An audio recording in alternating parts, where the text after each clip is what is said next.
Queridos amigos, sean todos bienvenidos a esta nueva noche y capítulo especial junto a Cristian Contreras Radovich, Dr. File en Mentiras Verdaderas. Doc, ¿con qué vamos a sorprender a nuestros amigos en casa esta noche? Noche imperdible, amigos, porque vamos a conocer el lado más desconocido del hombre más poderoso del mundo, según la revista Forbes, que es Vladimir Putin. Nosotros vamos a hoy día hacer el ejercicio de visualizar a Vladimir Putin a través de tres grandes caras. Las tres dimensiones del personaje.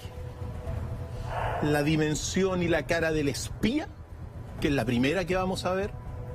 La dimensión del dictador justo o demócrata autoritario. Qué buenos conceptos, Doc. Ambos muy controvertidos, además. Controvertido. Y la tercera cara del estadista más poderoso del mundo.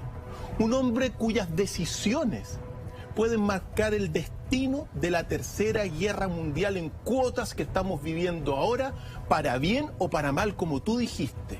Por lo tanto, esas tres caras de alguna forma van a sintetizar esta figura de Vladimir Putin. Ahora, antes de arrancar con la primera dimensión, la primera cara de Putin, como espía de la KGB, como un abogado muy reputado en su minuto también, es bueno tener el contexto de la vida familiar del personaje. ¿De dónde proviene Vladimir Putin? ¿De qué tipo de Rusia o ex Unión Soviética, depende cómo lo queramos visualizar, en torno a una infancia precaria, una infancia llena de dificultades, pero que logra abrirse camino? Tema desde el principio difícil, Ignacio. ¿Por qué? Porque Vladimir Putin ha declarado él personalmente que la familia es un espacio privado que nadie debe intervenir.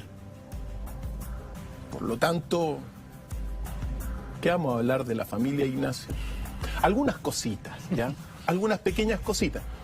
Lo primero, como tú decías, es de una familia de origen muy humilde, propia de, de las grandes masas de aquella Unión Soviética, del siglo pasado.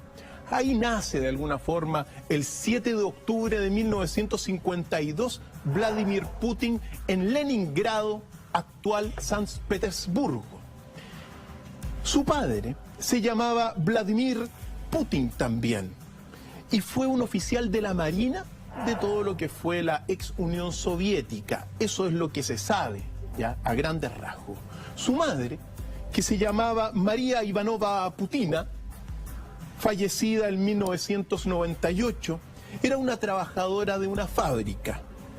Su abuelo es una figura bastante especial dentro de esta, de lo poco que se conoce de la familia.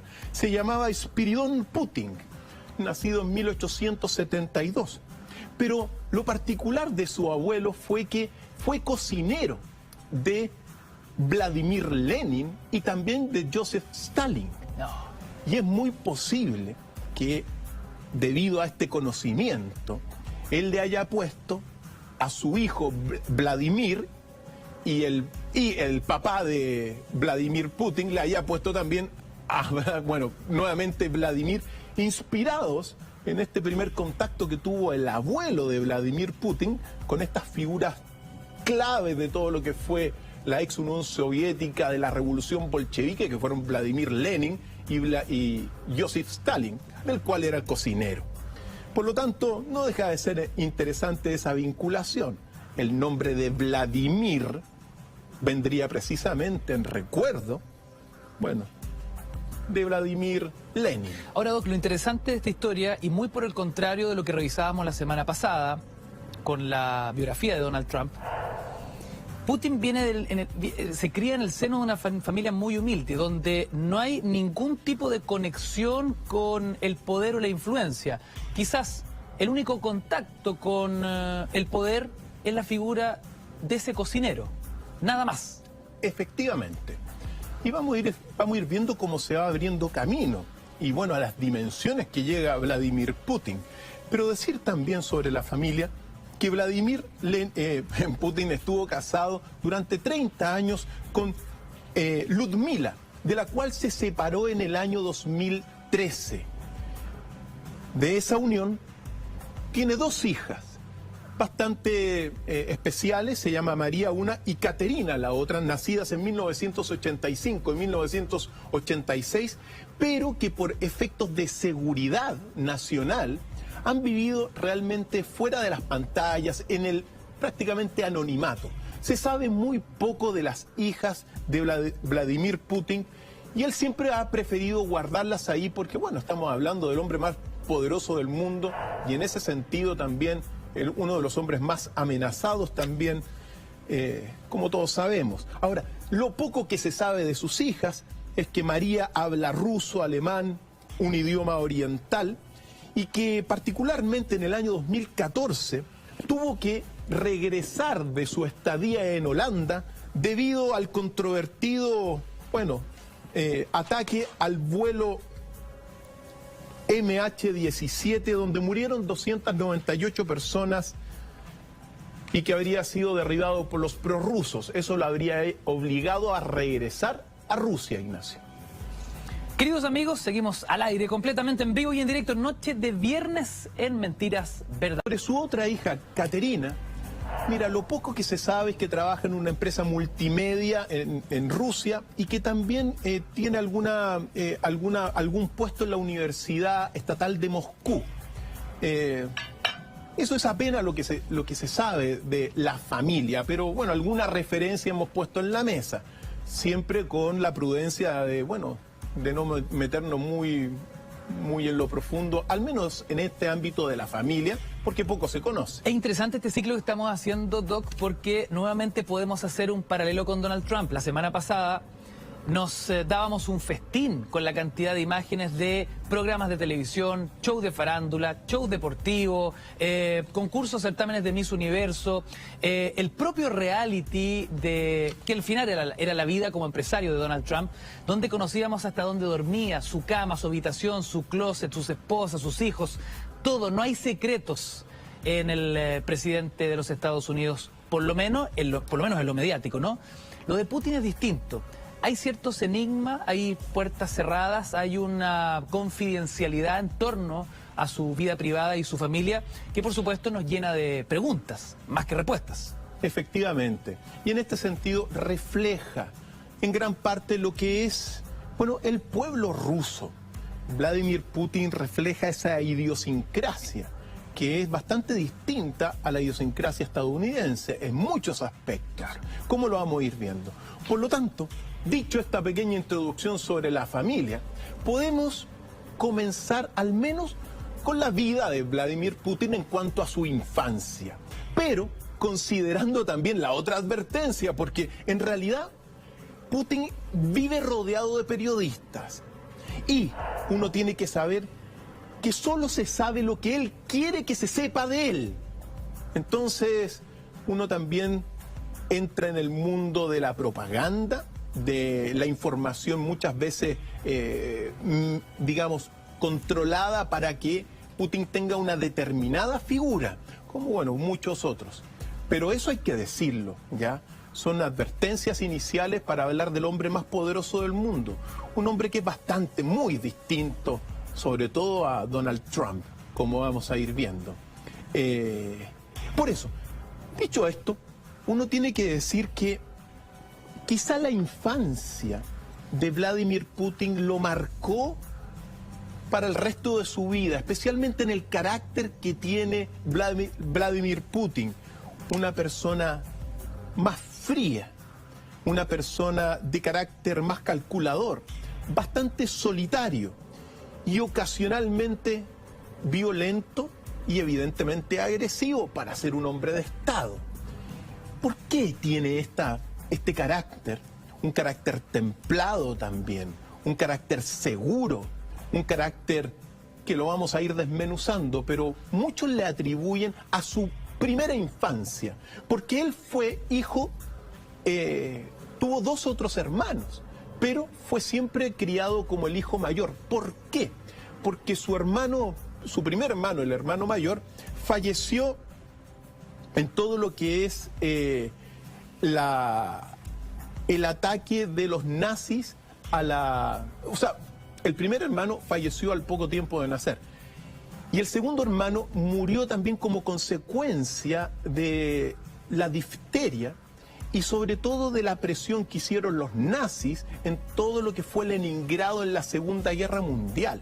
Por lo tanto, los dos primeros hermanos fallecieron. O sea, Vladimir, en su contexto familiar, es un sobreviviente. Así es. Entonces, ese sobrevivir, claro, vivió en una época de posguerra, donde el recuerdo que tenían evidentemente de esa Segunda Guerra Mundial fue muy doloroso. Vivió desde temprana edad, también trabajó en todo lo que fue la estación en una fábrica de vagones de metro en Leningrado, pero de alguna forma ese fin de la Segunda Guerra Mundial, ese ataque a Leningrado, el sitio de Leningrado, que para los rusos es la gran guerra por la patria, es una guerra patriótica, porque aguantaron todo lo que fue la invasión nazi. Claro. Entonces, eso lo marca y de alguna forma marca su carácter para el resto de los tiempos. Pensemos lo que fue toda la Segunda Guerra Mundial, el periodo después de la guerra sobre todo, que es cuando nace Vladimir Putin en una familia humilde, pero que ya estaba marcada por esta guerra, ¿ya? Eso hay que decirlo. Muchas veces uno tiene que decir que los primeros años de la vida de cualquier persona van a trazar muchas veces el carácter, la personalidad y a veces hasta el destino de las personas, ¿ya? Ahora, a los 11 años, mientras trabajaba en esta fábrica de vagones del metro en Leningrado, comenzó a practicar dos artes marciales muy importantes. Uno era el sambo, que es propiamente tal un arte marcial mixta de muchas otras artes marciales de esa región del mundo, que es prácticamente un deporte nacional en todo lo que es la Rusia. Entonces comenzó a practicar eso, pero al poco tiempo se dedicó a practicar el judo. Y ahí destacó. Vladimir Putin y fue en un primer momento de su vida un gran deportista. No solamente en esto, le gustaba otras disciplinas, pero destacó sobre todo en el judo, donde llegó a ser, con 18 años, campeón de Leningrado de judo. Miércoles. De ahí se entiende, Doc, esa buena percha que tiene Putin, ¿no? Tipo fornido. Por supuesto que sí. Y también, eso fue en 1976, cuando tenía 18 años. Fue campeón de judo y llegó, ojo, a tener cinturón negro. Él es cinturón negro de judo. Cosa seria. Pero también esta arte marcial lo va a marcar en su carácter, porque él dijo en un momento dado sobre el judo: no solo es un deporte, sino también una filosofía. Es el respeto hacia la gente de edad mayor, hacia el adversario. En judo no hay flojos. Y es el respeto también, como toda arte marcial, hacia los débiles.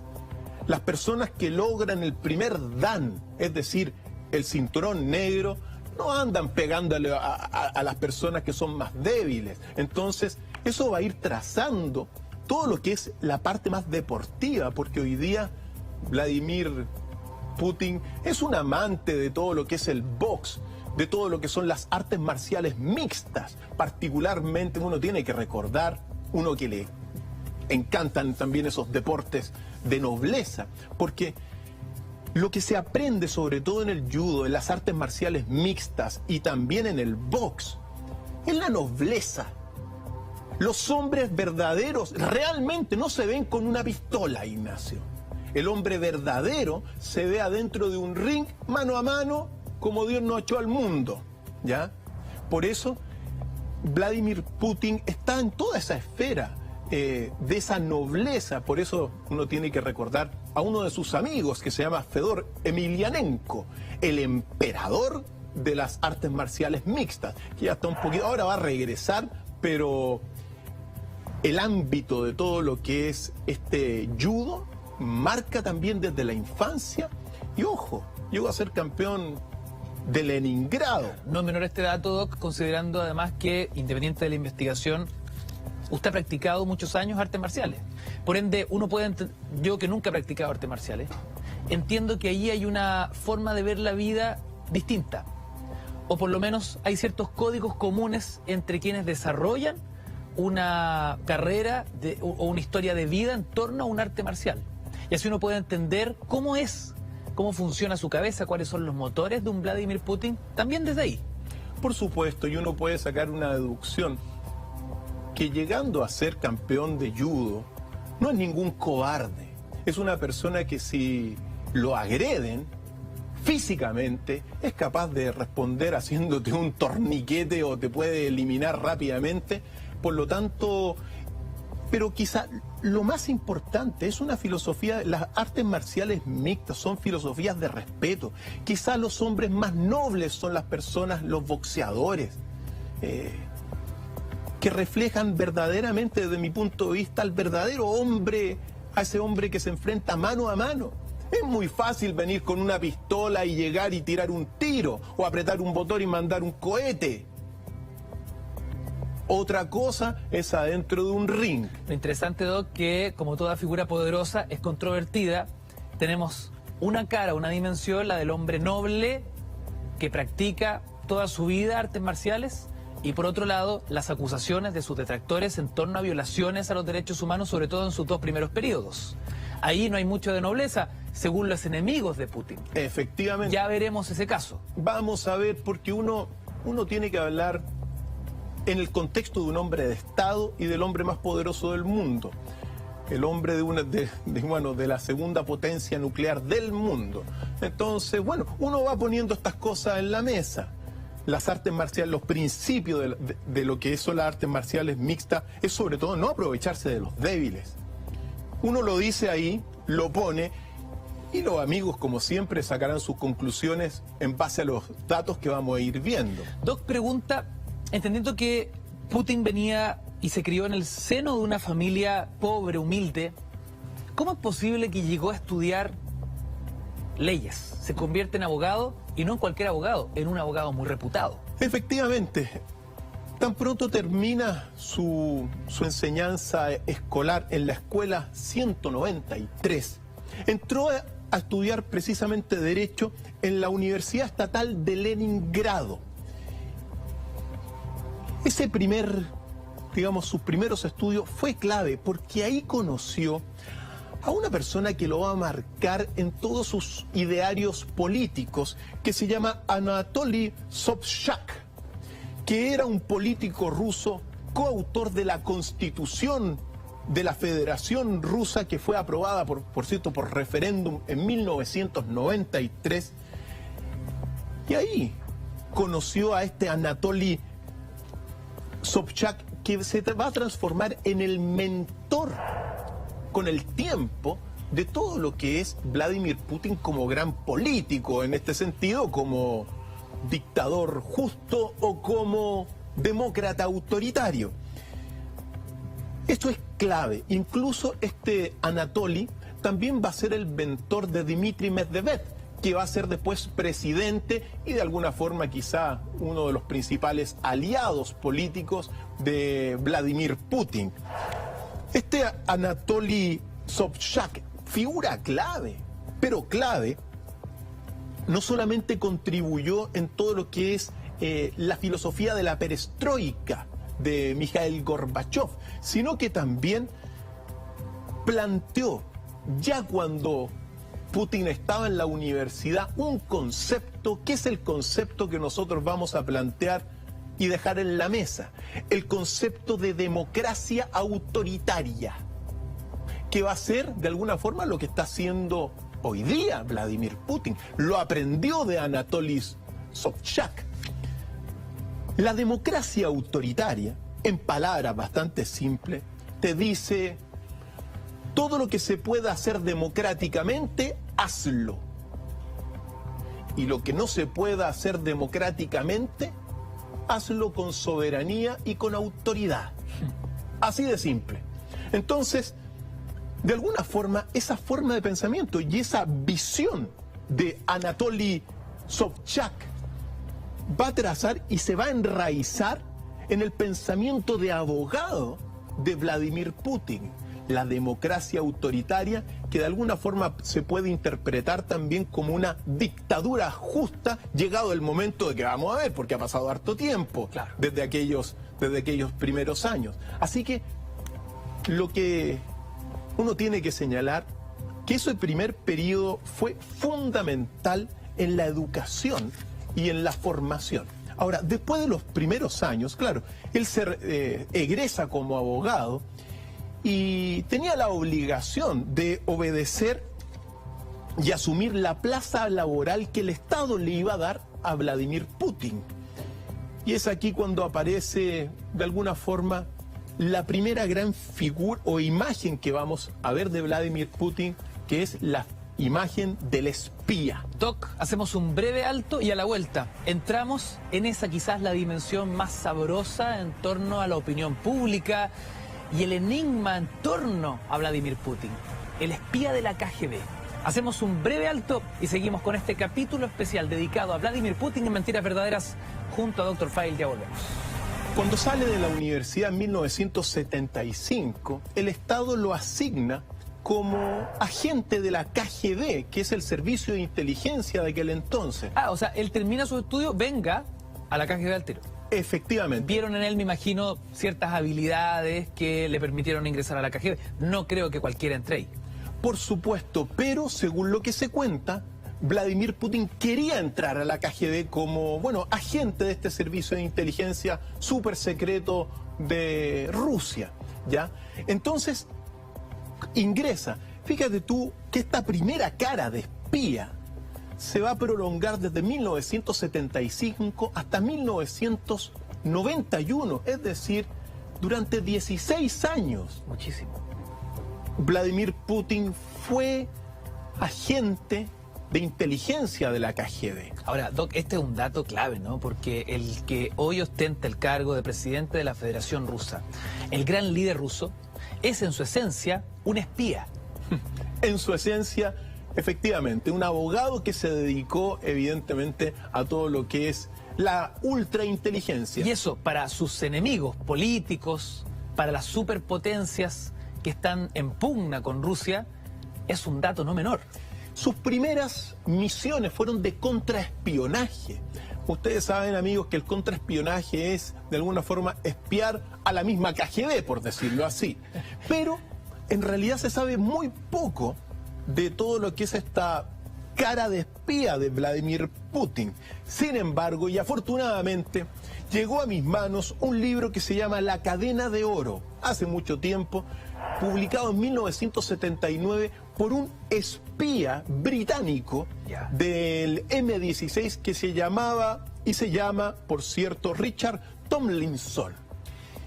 Y Richard Tomlinson describe una serie de aspectos de su relación con Vladimir Putin como espía, entre otras tantas cosas. Por lo tanto, la fuente para hablar de lo que vamos a ir conociendo ahora, algunos aspectos, es ese libro, La Cadena de Oro de 1979. ¿Por qué? Porque, claro, comienza como un contraespionaje, pero después pasó al Departamento de Inteligencia Exterior de San Petersburgo. ¿Qué significa eso en la práctica? Son sus primeras misiones, ¿ya?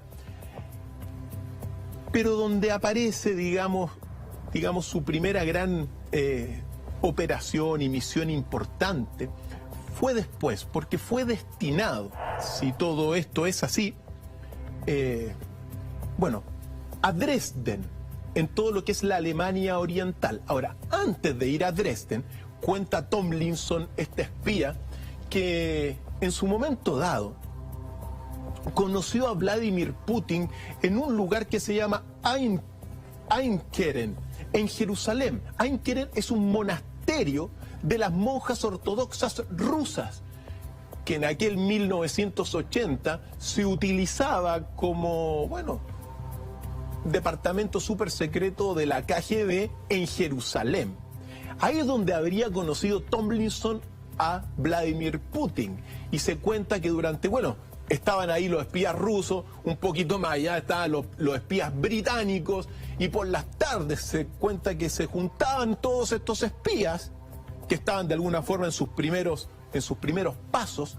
Nadie sabía para quién trabajaba de alguna forma, pero sí tomaban vodka, conversaban y, por cierto, fumaban en las tardes en aquella Jerusalén de 1980, donde, hay que decirlo, Tomlinson vincula directamente a Vladimir Putin con la francmasonería. Por lo tanto, es un antecedente no menor. Si Vladimir Putin es o fue, bueno, miembro de esta super sociedad secreta vinculada a todo lo que es la conspiración mundial. Pero eso es lo que dice Tomlinson en su libro, ¿ya? Fue en esos momentos donde al menos dice eso. Dato no menos importante en la vida de Vladimir Putin, si está vinculado a la francmasonería, Ignacio, ¿ya? Ahora, después de ese 1980 y de estos conocimientos iniciales con Tomlinson, se deduce también y se explica a través del libro que se generan vinculaciones entre agentes de la KGB y también agentes británicos de inteligencia, muy importante en el futuro, ¿ya? Porque, bueno, así son las redes de la inteligencia súper secreta. Sin embargo, la primera gran misión va a ser en 1985, cuando Vladimir Putin es destinado a la ciudad de Dresden, en Alemania Oriental, y sus labores de inteligencia se dedicaron sobre todo a todo lo que es una rutina política.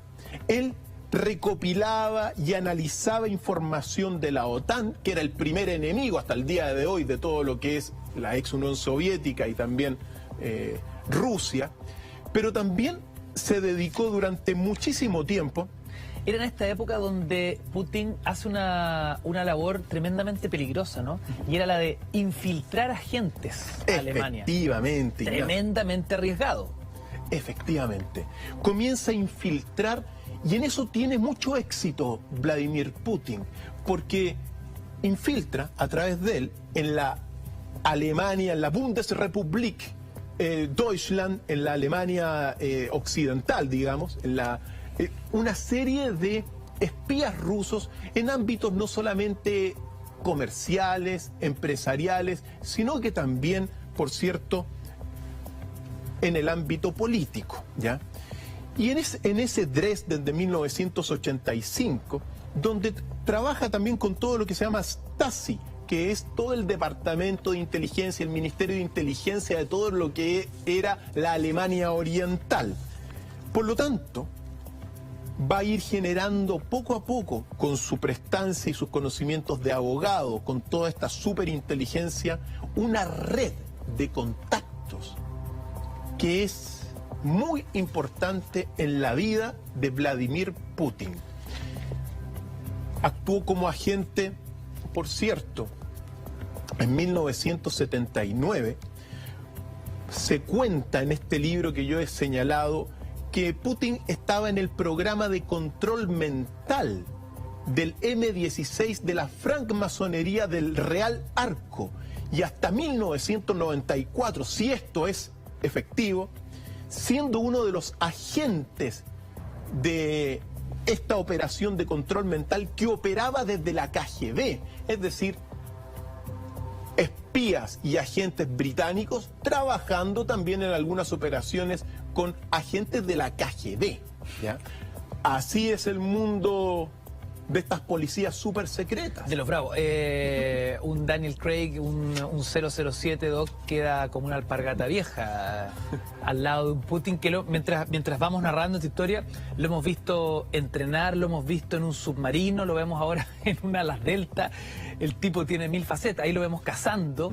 Es impresionante la cantidad de facetas del espía. Por supuesto que sí. Y en realidad uno no lo va a conocer muy bien, salvo lea estos libros donde se van revelando estos secretos de esta figura muy importante. Ahora, tenemos un registro particularmente de 1988, donde Vladimir Putin actúa como agente de la KGB. Aquí lo estamos viendo, en la visita del entonces presidente de los Estados Unidos, Ronald Reagan, a Moscú. Esta foto fue sacada por Peter Sousa y, por cierto, está vestido como un turista, pero en realidad era un agente de la KGB y al lado está Ronald Reagan.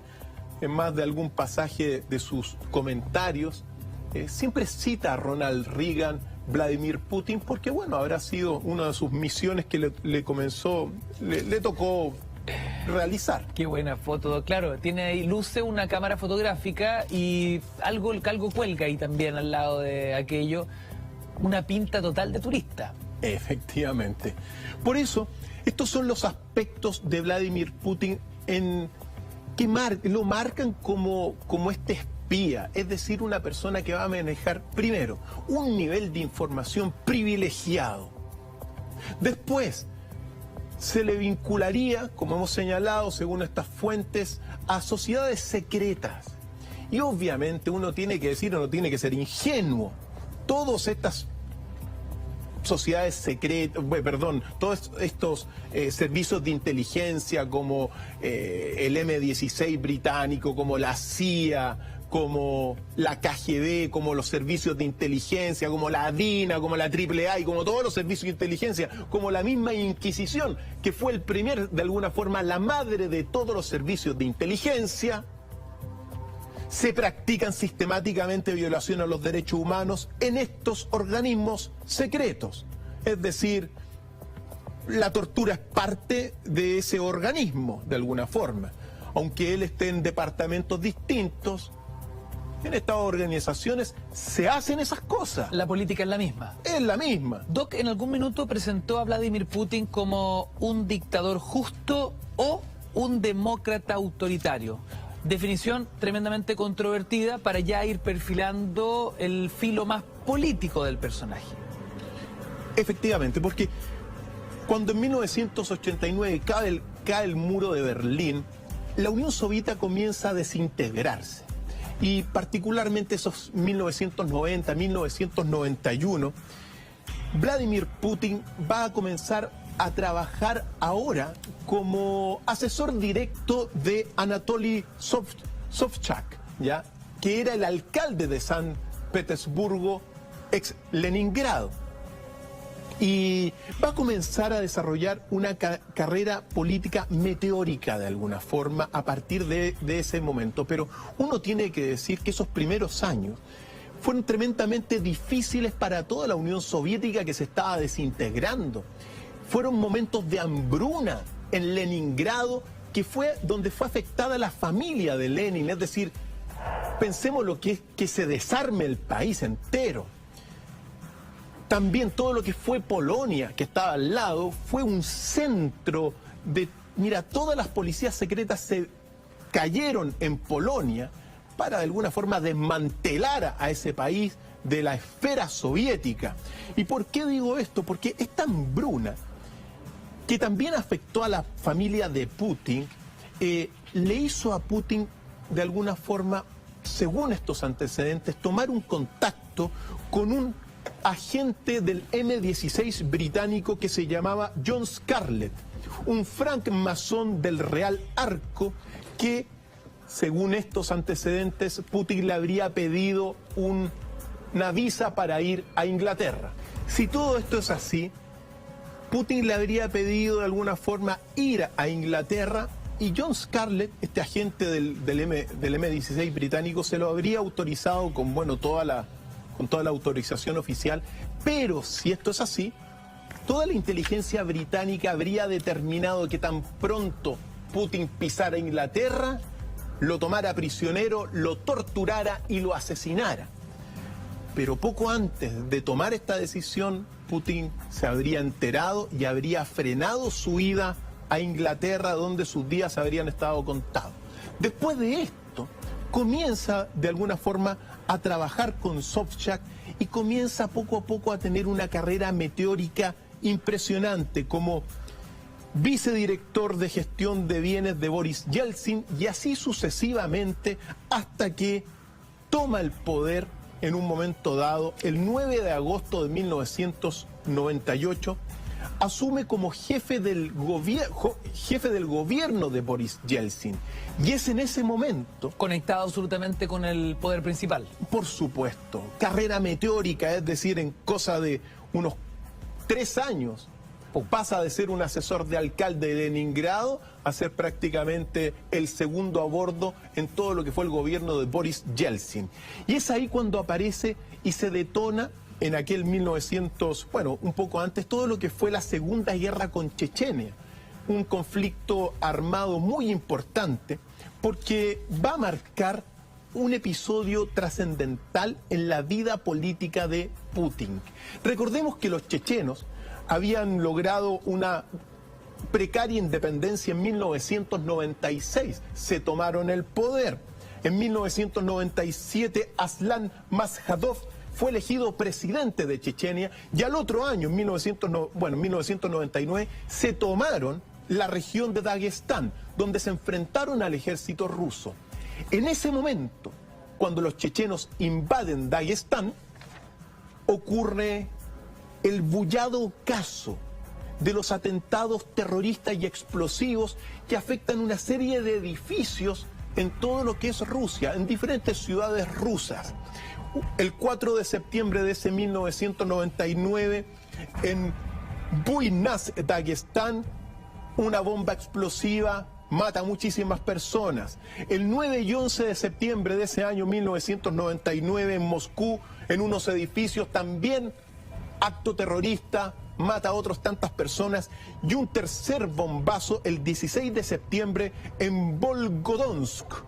En total esos 4 atentados terroristas mataron a 293 personas. ¡Qué locura! Y dejaron heridos a 651. Pero todos los dardos apuntaron hacia el gobierno de Vladimir Putin. ¿Por qué? Porque, bueno, no solamente sale en este libro que señalaba, sino que días después, el 23 de septiembre de ese mismo año, fue desactivada una bomba en todo lo que es la ciudad de Riazón. Y el entonces director del Servicio Federal de Seguridad, que se llamaba Nikolai Patrushev, anunció que en Riazón había sido un ejercicio de entrenamiento, pero el dispositivo era el mismo que había afectado a los otros atentados terroristas. Entonces los dardos de estos atentados de alguna forma apuntaron directamente a Vladimir Putin. Pero así y todo, justificó el ataque a los chechenos y la guerra, la Segunda Guerra Chechena, que se va a prolongar de 1999 al año 2009. Por lo tanto, eso es lo que le pasa en ese momento. Es ahí donde uno puede decir que comenzamos a hablar de un demócrata autoritario o de un dictador justo, porque de alguna forma va llegando al poder democráticamente. Después de estos atentados lo eligen presidente inmediatamente en su primer periodo del 2000 y va a transformar a esta guerra chechena prácticamente en una guerra nacionalista, y al mismo tiempo va a hablar evidentemente de que estos actos terroristas fueron tremendamente horrorosos, evidentemente. Entonces hubo marchas en contra del terrorismo, donde Vladimir Putin aparecía como el presidente y como la persona en este sentido que estaba en contra supuestamente.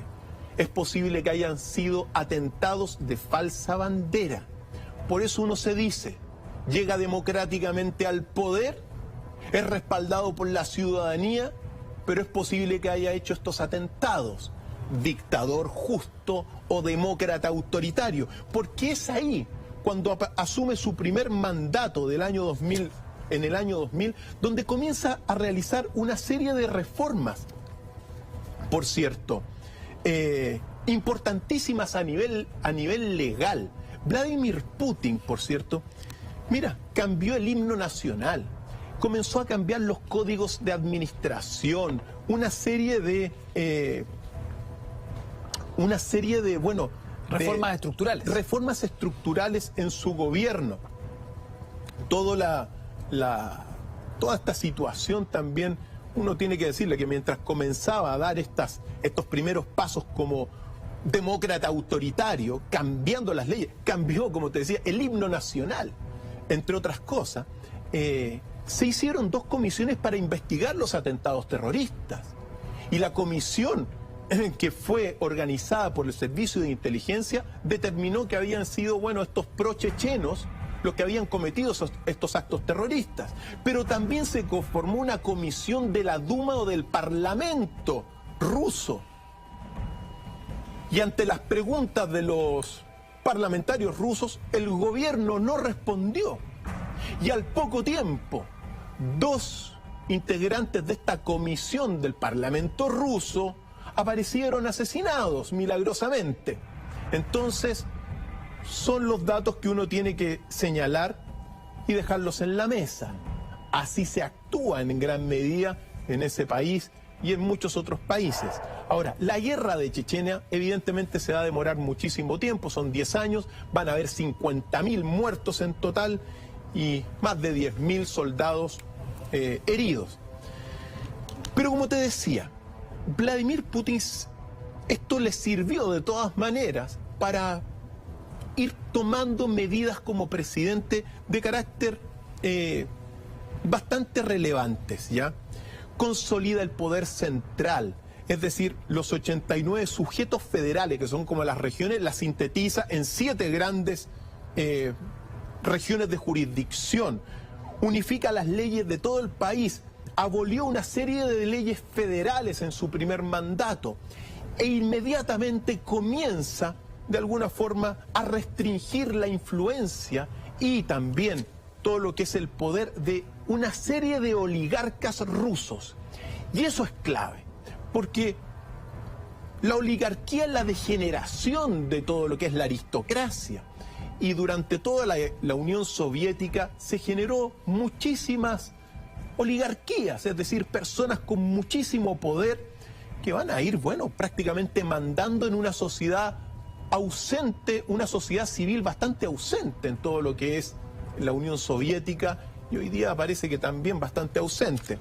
Pero uno no tiene que olvidar el episodio de este primer, digamos, conflicto con el que se llamaba el padrino del Kremlin, que se llamaba Boris Berezovsky, llamado el padrino del Kremlin, es decir, una persona que tenía mucho poder. No solamente tenía un canal de televisión rusa, el ORT, tenía el TV6, tenía 3 periódicos, una petrolera, una empresa y una industria de aviones también. Y Putin, mira, fue apoyado en su candidatura por Berezovsky, pero después, tan pronto es elegido, este padrino del Kremlin pasó a la oposición de Putin porque él pensaba que, bueno, en una sociedad donde había ausencia de sociedad civil, los oligarcas podían intervenir en la vida política. Y Putin le dijo que en realidad no, que se dedicaran a los negocios. A tal grado que, bueno, fue, de alguna forma, se autoexilió en Londres, pero fue acusado de alguna forma, de una serie de crímenes económicos. Este personaje que, por cierto, vinculado a muchas acusaciones de verdadera mafia, sea lo que haya ocurrido. En Londres, en un momento dado, después de mucho tiempo, Boris Berezovsky apareció muerto, supuestamente suicidado, el 23 de marzo del año 2013. Entonces, la prensa occidental comienza a darse cuenta que de alguna forma es el ataque de Putin a estos super oligarcas. No es el único, porque después uno tiene que mencionar al menos, porque son los oligarcas allá poderosísimos en su tiempo. Pensamos que estamos hablando de lo que está dejando la Unión Soviética. El conflicto hay que mencionarlo con Vladimir Gusinsky, que era, de alguna forma, para Putin, era el dueño de todo lo que era una red de comunicación medial vinculado a toda lo que son las vertientes judeo-masónicas de allá. Cosa que no le gustó a Putin en su momento dado, ¿ya? Es tomado prisionero, Guzinski es dejado libre después, pero no le gustó todo esto a toda la comunidad judía de Rusia y calificaron, por cierto, a Putin de autoritario. Pero Putin dijo una cosa sobre esta situación medial importantísima. Y dijo lo siguiente, Putin, que la democracia, está hablando de democracia, claro, es elegido democráticamente, pero está actuando no como la democracia, el ideal de democracia, sino que está actuando realmente bajo la democracia autoritaria o esta democracia dirigida de un dictador. Claro. En realidad, ejerce como un tirano. Como un dictador justo, por decirlo así. Esos son conceptos que uno los pone en la mesa, ¿ya? Pero dice Putin, en este conflicto con Vladimir Guzinski, que la democracia no sobrevivirá sin medios de comunicación auténticamente libres. Los medios como los de Guzinski dependen de intereses económicos y comerciales utilizados frecuentemente como arma para ajustar cuentas políticas, por lo que les convierte en órganos de desinformación contra el Estado y el pueblo. ¿Me suena eso? Por supuesto que sí, pues. Por supuesto que sí. Afortunadamente aquí nosotros tenemos nuestro espacio de libertad, pero en otras partes no hay espacio de libertad y Vladimir Putin clarito sobre este conflicto. Medios de comunicación, intereses económicos amarrados con decisiones e intereses políticos. Ahí está. Entonces eso no le gustó, pero bueno, así es la historia y Guzinski tuvo que salir de ahí. Ahora, simultáneamente a esto y paralelamente a esto van a ir surgiendo los nuevos oligarcas, pero oligarcas vinculados en este sentido a Vladimir Putin, porque bueno, así es la sociedad y así es el poder. En el año 2003 no hay que olvidar también todo el episodio con Mikhail Jodorowsky, que era uno de los principales accionistas de la petrolera Yukos y que, bueno, cayó bajo sospecha de adquirir ilegalmente una empresa de fertilizantes estatales. En 1994 fue enjuiciado y condenado a 10 años de cárcel. Por eso, de alguna forma, sobre todo este episodio, de alguna forma se habla de este Vladimir Putin que va a ir controlando y va a ir sacando del poder a estos oligarcas, pero al mismo tiempo, hoy día uno tiene que nombrar, por ejemplo, a estos nuevos magnates de los negocios que hoy día están en Rusia, amigos de Vladimir Putin, como Gennady Timchenko, Vladimir Yakunin, Yuri Kovalchuk y Sergei Chernyshev, que son los nuevos, ¿ya? Sin embargo, este episodio con Jodorowsky repercutió en el mundo entero. Tenemos una declaración de Vladimir Putin al respecto que de alguna forma revela, por un lado, la parte de, bueno, estos juicios, la visión de Putin respecto a este conflicto con estos oligarcas. Vamos a ver. Hablando del propio Mikhail Jodorowsky, aquí no hay ninguna persecución personal. Usted entiende que yo recuerde muy bien cómo se desarrolló ese proceso. No hay gran cosa, aunque todos buscan imaginar un trasfondo político. ¿Acaso Mikhail Jodorowsky se dedicaba a la política? ¿Fue diputado? ¿Encabezaba algún partido? Nada de eso. Se trata de un delito económico, de un acto económico. El juzgado tomó la decisión. Ahí teníamos a Putin haciendo sus descargas, haciendo sus declaraciones y enfrentando también las inclemencias de la prensa de la época. Por cierto, en consecuencia uno puede ver a Putin realmente como una persona que ha establecido esta gran polémica. ¿Qué tipo de democracia se está haciendo en Rusia en este momento? ¿Es una democracia autoritaria? ¿Es una democracia dirigida?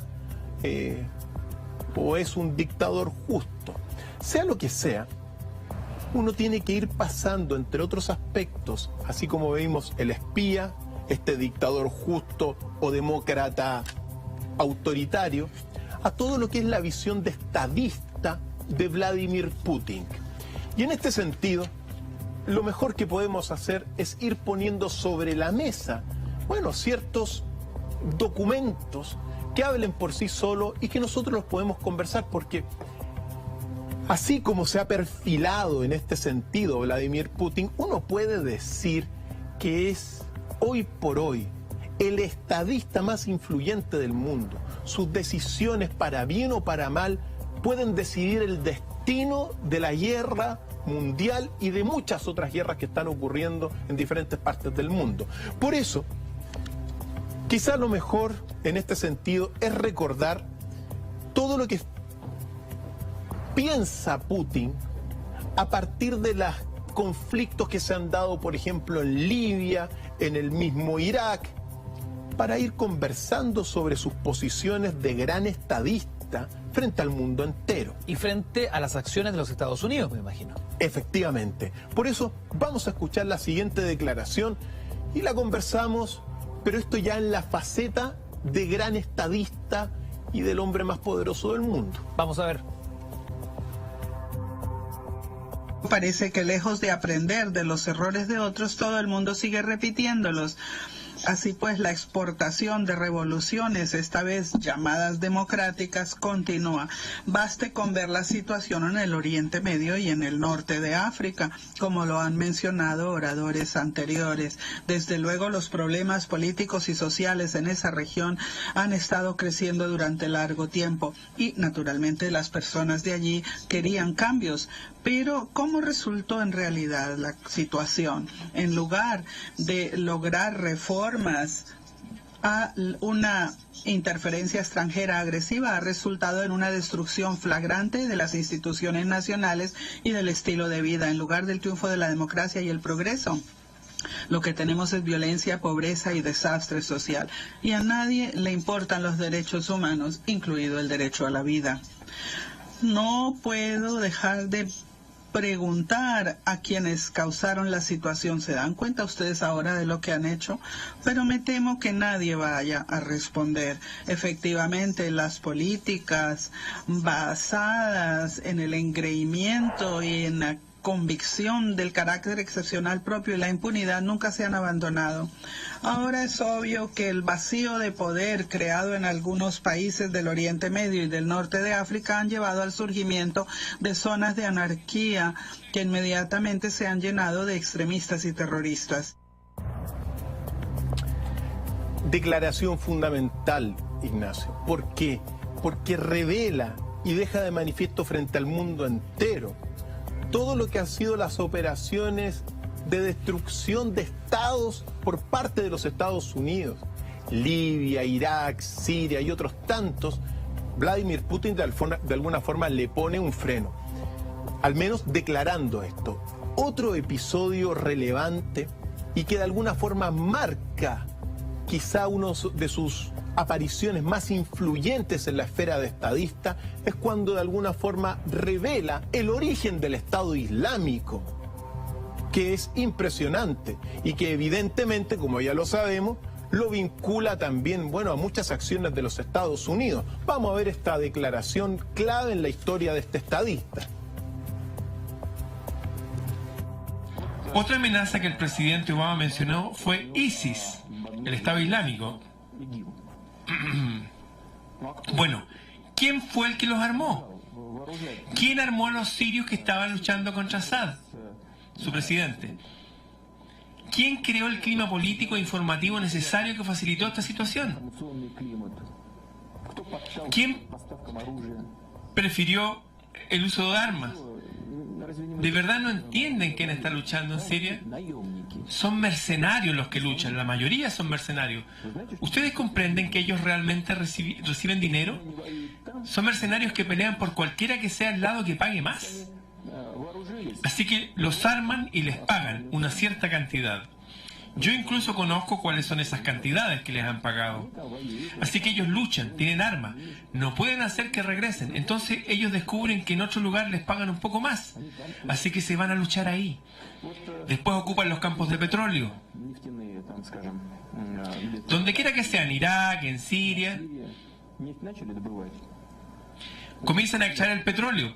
Este petróleo es comprado por alguien. ¿Dónde están las sanciones sobre las partes comprando este petróleo? ¿Dónde están? ¿Ustedes creen que los Estados Unidos no saben quién está comprándolo? ¿No son sus aliados los que están comprando petróleo de ISIS? ¿No piensas que los Estados Unidos tienen el poder de influenciar a sus aliados? ¿O el punto es que en realidad no quieren? Entonces, ¿por qué bombardear a ISIS? En áreas donde comenzaron a extraer el petróleo y pagan más a los mercenarios. En esas áreas los rebeldes de las fuerzas opositoras sirias civilizadas inmediatamente se unen a ISIS, porque ellos les pagan más. Yo considero que esta política absolutamente poco profesional no está basada en hechos del mundo real. Debemos apoyar a la oposición siria civilizada y democrática. Así que los apoyan, los arman y después al otro día se unen a ISIS. ¿No pueden pensar un paso más adelante? No defendemos este tipo de política de los Estados Unidos. Lo consideramos errónea. Esto daña a todas las partes, incluyendo a ustedes, los Estados Unidos.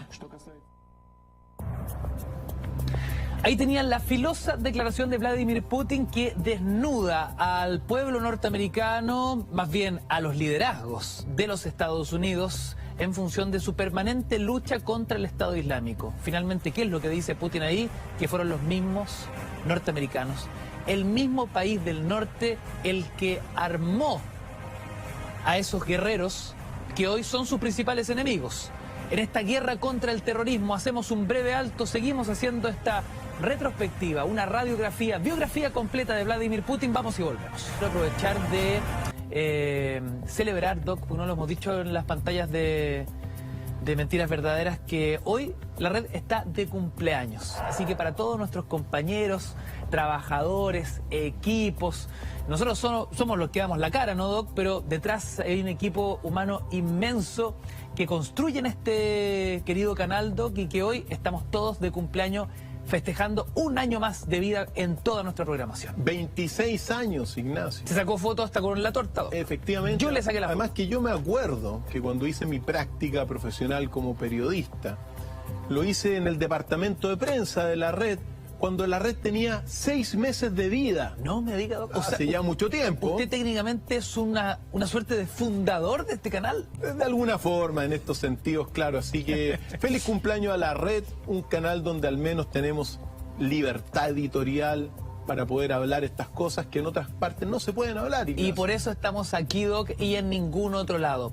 Dejábamos pendiente antes del corte declaraciones tremendamente filosas en torno a la política bélica internacional de los Estados Unidos en esta obsesión con el Estado Islámico. Vladimir Putin sacaba el velo de los ojos y decía, a ver, espérate, ¿cuál fue el país que armó a esos guerreros, calificándolos de mercenarios, que atacan según el mejor postor? Las cosas están en la mesa, ¿ya? Aquí el origen del Estado Islámico está vinculado, bueno, a los Estados Unidos, según Putin. Y bueno, ¿y por qué no, como lo decía, por qué no nos preguntamos quién compra el petróleo que vendía el Estado Islámico? Una treintena de países vinculados a Occidente también. Sí, claro. Pero la guinda de la torta en toda esta faceta de alguna forma de gran estadista de Vladimir Putin tiene relación con, bueno, con todo el escándalo del último tiempo que vincula a Putin teniendo una injerencia en todo lo que fue la elección de Donald Trump, supuestamente a través de la internet y de, bueno, de hackers y de otras personas, habrían influido. Y si esto es así, ¿por qué es la guinda de la torta? Algunos dicen que habría sido Vladimir Putin el que puso a Donald Trump en la presidencia de los Estados Unidos. Qué gran conspiración, Doc, esa. Y si esto es así, evidentemente es el hombre más poderoso del mundo. Pero tenemos la declaración donde Vladimir Putin se refiere a esta supuesta intervención rusa en las elecciones de Donald Trump. Vamos a verla y que hable por sí solo.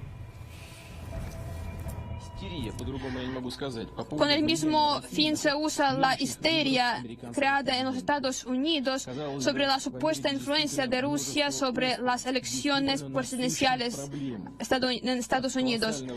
Parece que en este país existen muchos problemas interiores, como por ejemplo la violencia también realizada por la policía, y deberían dedicarse a estos temas en los debates políticos, pero parece que no tienen mucho que decir a la sociedad y a las élites.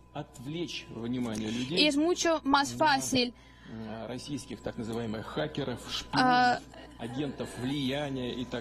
dispersar la atención de los electores hablando sobre las amenazas de, por ejemplo, de los hackers rusos.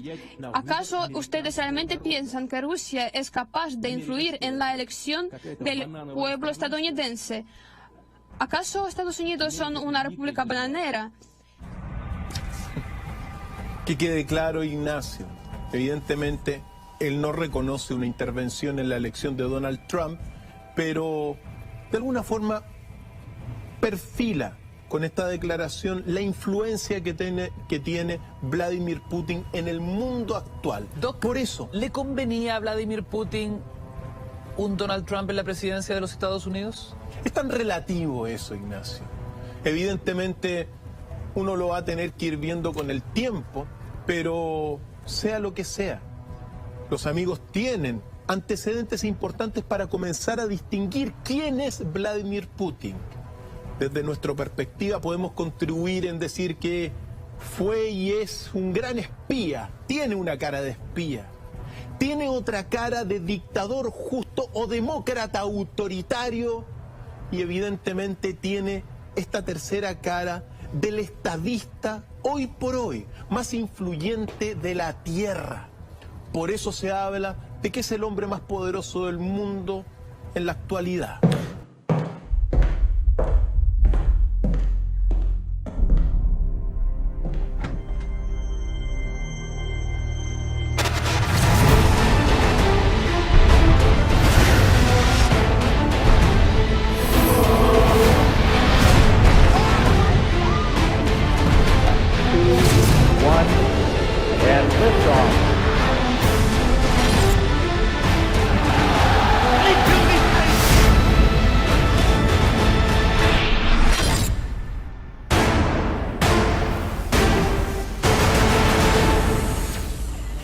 Doctor Fire.